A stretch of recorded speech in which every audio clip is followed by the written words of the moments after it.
नियतीच्या मनात अर्थसंकल्पाच्या पूर्वसंध्येला सुनेत्रा पवार यांनी व्यक्त केल्या भावना.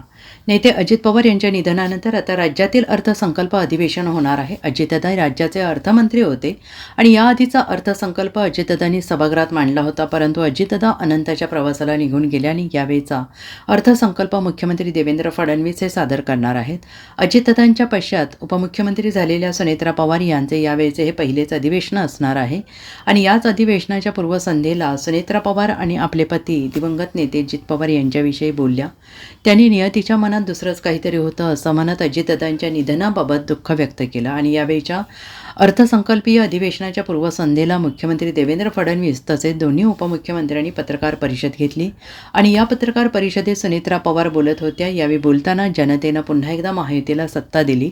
अजितदादांनी एकूण 11व्या राज्याचा अर्थसंकल्प सादर केला. आदरणीय दादा यांनी पहिला अर्थसंकल्प 2011 साली सादर केला आणि त्यांनी पहिला अर्थसंकल्प सादर केला होता तो 1,44,783 कोटी रुपयांचा होता. तर मागच्या वर्षी म्हणजे 2025 साली अजितदादांच्या कारकिर्दीतील अर्थसंकल्प होता. हा अर्थसंकल्प 7,20,000 कोटी रुपयांपर्यंत पोहोचला.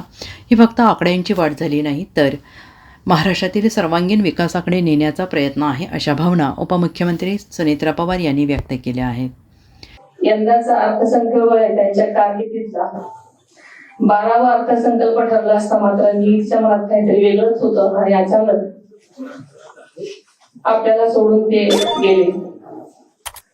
मात्र यापूर्वी दादांनी त्यांच्या टीमला अर्थसंकल्पाची तयारी जवळपास अंतिम टप्प्यापर्यंत दिलेली आहे. पंतप्रधान नरेंद्र मोदी साहेबांच्या विकसित भारतचे स्वप्न साकार करण्यासाठी महाराष्ट्राची अर्थव्यवस्था $1 ट्रिलियन नेण्याचा आदरणीय दादांचा ध्यास होता. त्यासाठी सातत्यानं ते प्रयत्नशील होते.